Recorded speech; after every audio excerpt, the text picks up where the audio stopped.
In today's video, I felt like it was time to return to the roots of the channel, Keeping It Real episode, specifically on meltdowns. In case you had forgotten what a meltdown looks like, I thought I would show y'all again.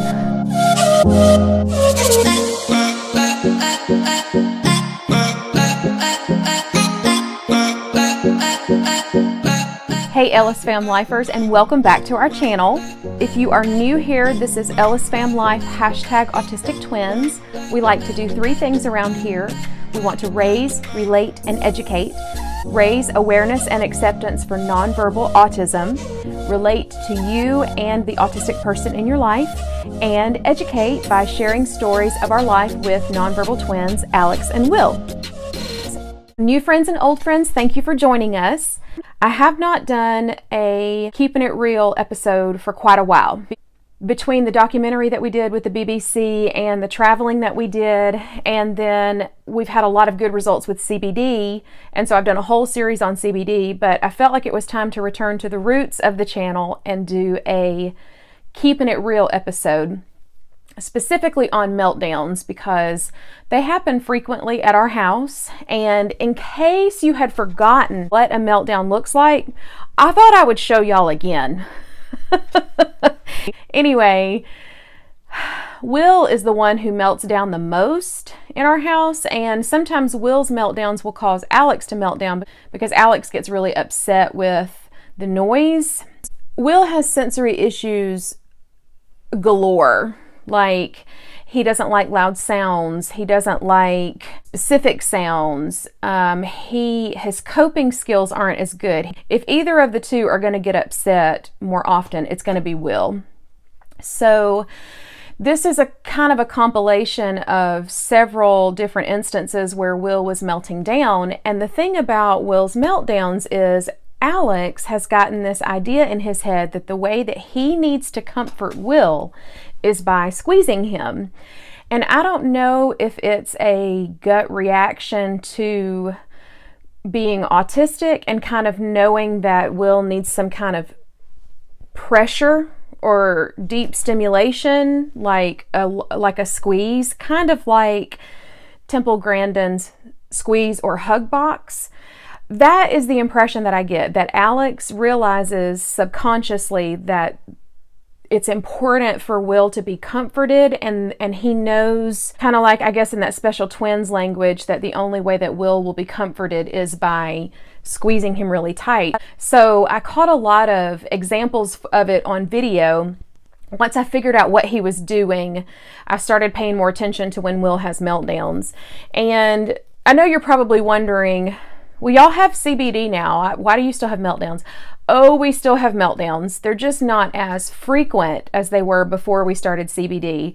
So generally, if Will is hungry, tired, overstimulated, thirsty, all of the lowest level of Maslow's needs, if one of those is not being met, Will can still have a meltdown. The difference between his meltdowns now and before CBD is that he would have one, if he started out on a bad day, he would just have a bad day all day, where he would throw his head back and be angry and burst out, and it would just be a continual, he might break for a minute, but he would just be cranky all day long. And now with the CBD, I can kind of tell when it's starting to wear off. He might get overstimulated at some point and get kind of cranky, but for the most part, the CBD takes the edge off, so that he might have one meltdown a day instead of a continual meltdown all day long. So that's kind of where the CBD helps, and that's why we still see meltdowns, but they're just so much easier to deal with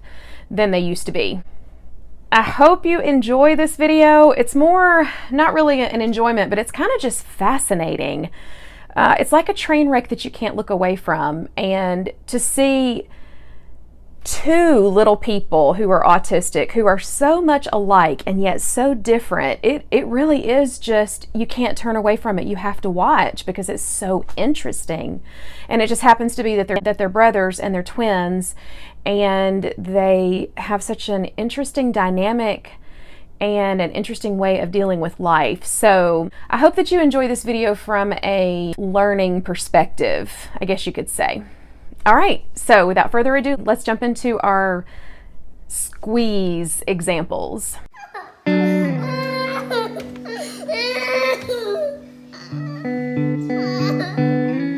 you loving on your brother because he's having a meltdown?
Okay, so we're about halfway through the examples of Will's meltdowns and Alex's comforting, and I'm real interested to know, especially those of you with autistic people in your life, what do meltdowns look like, and what does your autistic person do in order to comfort themselves, or do you have to comfort them? Do they need to be squeezed? Do they have a hug box? Do they have something that they do that can help them cope during a meltdown? Or is there like a series of things that you do in order for them to cope? Like, I didn't show it in this video, but a lot of times I have to give maybe a second dose of CBD halfway through the day, and I have to let Will play with the iPad. Those two things together kind of help him calm down and come off that meltdown mountain. He can come down and be calmer. So what kind of things do y'all do to help your autistic loved one calm down or cope? Is there any squeeze related to that, like weighted blankets or holding your child really tight or hugging them or whatever? I'm just interested to know, what do y'all do? In fact, we've kind of found a groove with the little boys, but what do you do to help your autistic kid cope when they're melting down? Also, if you are enjoying this content and you're learning something from it, then be sure to click that like button. Consider subscribing to the channel if you're interested in knowing more about Ellis FamLife and following our autism journey. And if you know of someone who needs to see our content or needs to see our story, then make sure you share. And now back to our squeeze examples.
Okay, EllisFamLifers, that is a wrap for our meltdown squeeze examples. I hope that you learned something interesting, kind of enjoyed watching that dynamic between Alex and Will and how Alex will try to comfort Will during his meltdowns. If you enjoyed this content and learned something from it, be sure to click the like button. If you're interested in seeing more stories of our life with nonverbal twins Alex and Will, then consider subscribing to the channel.